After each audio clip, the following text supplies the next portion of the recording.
Guys, oh, nagdidigi dito. Mahaba na rin yung nagawa nila. So noong 2024 nampisa niya sa banda doon, ayan, sa kabila, sa tawid, sa kabilang side. Kasi yan, ngayon pantayan na. Yun, mahaba na hanggang doon. Ayan, doon meron ng wall, tapos lalagyan na lang ng diking ganyan. Haba na yung nadikihan yan, guys, diba? Dati dito may butas dito, tapos pag bumabaha napupuno yung tubig dun, tapos tumatapon dati dito.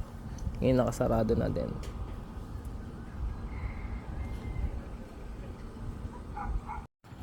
Ay, may tambak na, konti na lang.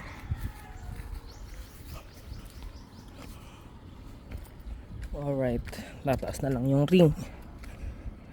Hindi na tutubigan to. Kasi umuulan, napupuno yan tsaka pag nag-high tide. Konti na lang. Let's go.